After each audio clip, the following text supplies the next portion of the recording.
What's up, everyone? This is Arnold, aka LUISPATD. Actually, it's my first time uploading this type of video. Yes, I have uploaded videos for the games before, but this is the first time I do it with this game. So, I have started playing this game since it came out in the PS3, and I recently came back since like 5 months ago. So the reason that I'm uploading this video is to share what I know when it comes to Ice Tank. Share what I know about that. Because usually I run into some tanks while pugging, to run Heavy Lead or any other raids. Most of them don't have a clue as to what tanking means. And me, while trying to find a good loadout for this Ice Tank, I was having some trouble to do that because usually I type in YouTube Ice Tank loadouts, and yes, they usually are tanking, they're doing great, but they really don't explain the why of it, the why they're running certain powers, the when they're doing anything. So I'm uploading the video to basically share that information. So right now what I would like to talk about is specs. Stat points. I have 303 skill points. As you can see, it's not a lot, but it gets the work done. So what you should be specing as an ice tank is, well, first you gotta get 10 points in here, then another 10 in here, so you can get to the bottom. And the main stat you should be going for while ice tanking is dominance. The reason of that is because the more dominance you have, the more damage you will mitigate from your shields. That's what the dominance is for.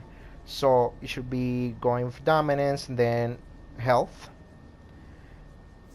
Some people I know usually go with resto after they put in dominance with their ice tanks, but I wouldn't recommend that because yes, in theory, on paper, yes, restoration strengthens your shield, but it really doesn't make much of a difference because I mean it says in here that dominance is combined with restoration to determine the potency of healing and shield abilities.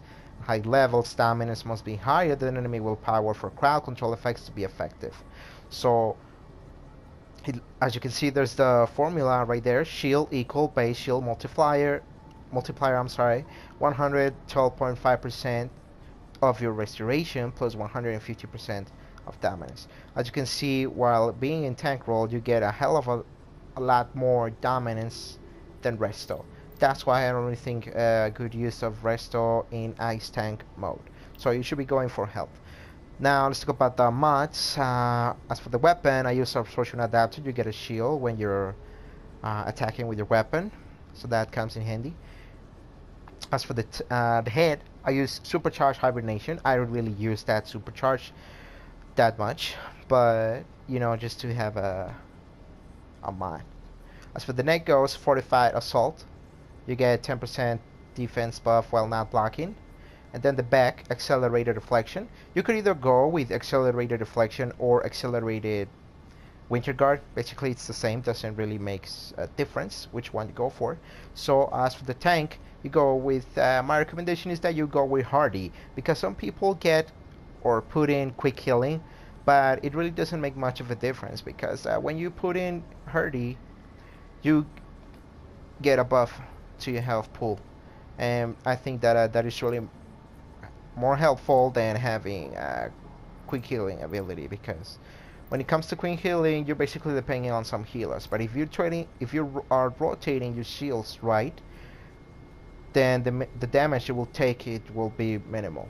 So now let's go for feet.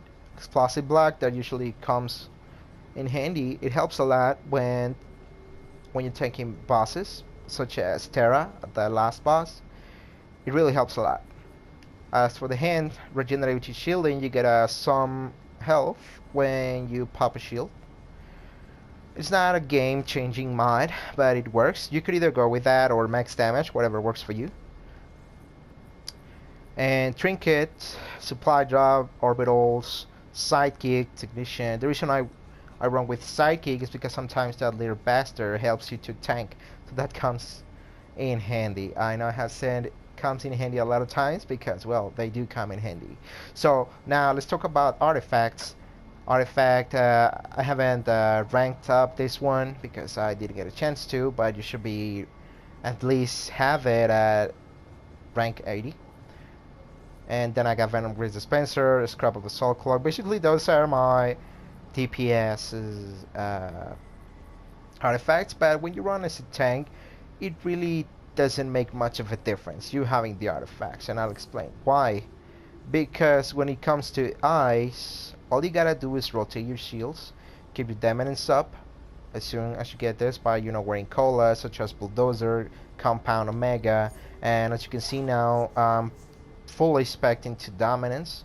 So my dominance now is 13,061 with buffs, of course, and this is with me missing 2 pieces of this current gear, bionic gear. So another thing that you need to consider is that you shouldn't be running the same loadout when it comes to ads and when it comes to bosses. You should be wearing different loadouts. The reason of that, well, not different loadouts, but you know, you should be at least you should have a crowd control power such as this one, Frost Slam, which it works great because when you're tanking ads, that's what it comes to. You're crowd controlling and popping a shield. At least that's how Ice Tank works. So, and well, of course, that works with Rage as well. I will upload a video about it, me tanking Hive Elite. Either the first part and the last boss as well. I'm gonna upload it. So, but now let's talk about loadout. All you gotta do is well, pull, then shield, then Frost Slam. You have to spam Frost Slam as soon as you can. The reason of that is because I can see basically knocks them down. Therefore, the damage you take from your ads, well, it's minimal. So that's what the Frost Slam is for. But so you can have a much clearer idea, I will upload a video of me tanking heavily. So now let's talk about the single target loadout, which is the same. All you gotta do is that swap out Frost Slam and then you put in Amazonium Deflection. Basically it's the same. You should be most of the times are okay with your shields that comes from the ice power set, such as Reflection, Shadow Restraints, and Winter Guard, and and also the Hard Light Shield. But the reason I popped in the Amazonium Deflection ability is because sometimes you're gonna run out of shields. Shit happens. So when that happens, you will have the Amazonium Reflection. Like I said, this is just a loadout, but you will have a much clearer idea what I'm going to once I upload the information. So this video is only to let you know what the specs are, what loadout you should be running. And then another thing I'd like to talk about is that most of the tanks block when they're tanking. And yes, there's nothing wrong with that, but it's way better if you don't block. And I'll explain why. Because when you block, the main reason of blocking, yes, to take less damage, but not a lot of people know this, but the only reason you get less damage is because you get a buff for 100% defense, which you get by blocking. So as you can see, you go to your abilities, then block. You gain the following benefits while blocking: 100% defense, 100% toughness, etc. That's the main purpose of blocking. You don't have a shield, you're not mitigating damage or anything like that. You're just reducing the damage you take because of the defense you get from that ability. So like I said, you don't need to block. The reason of that is because when it comes to Ice Tank, by standing there without popping anything, you have an innate buff of 65% defense. As you can see in here, 65% defense. And then you go to treats, and then you go to your power set, and you know, in the case that you think I'm bullshitting or something like that, you can see it in here. Tank roll, press the cycle, etc. You gain the following benefits while in tank roll: 65% defense while not blocking. You might be wondering, how should I match the other 100%? You're saying I shouldn't be blocking, but you're only showing at 65%. And the beauty of Ice Tank is this: Ice Armor. Using a shield superpower grants you Ice Armor, which is a buff that basically gives you 35% of defense while not blocking. So 35% and 65%, you can do the math, is 100% defense buff, the same as if you were blocking. But the benefit of not blocking is that you have you have more mobility. Basically, it's the same, because if you were to block and then you want to move, you should be rolling, and you don't want that. Maybe you just want to take 1 step, 2 steps. So it's way better to not block. You have more mobility, and by the time you want to pop a shield or anything like that, instead of going this and then popping something and then block and then pop another thing, because there's some sort of dovetail when you go like that. So that's why I'm saying, you guys, you don't need to block. By doing this, you will already have 100% defense buff, and you can see that here. 49,389. That's because I have the buff active. When it goes, I will only have 65%. Oh, it's already gone. My bad. So it's 49. I'm sorry, it went down already. Oh, it's just that even if your shield wears down, you will still have the buff for like at least 12 seconds. That's good. And the benefit of Ice Armor is that you also get that by being in the DPS role. For instance, go to DPS.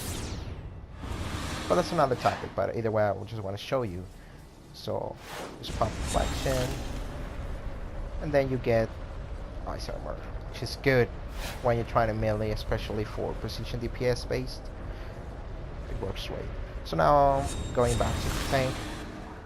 Like I said, all you gotta do is not block.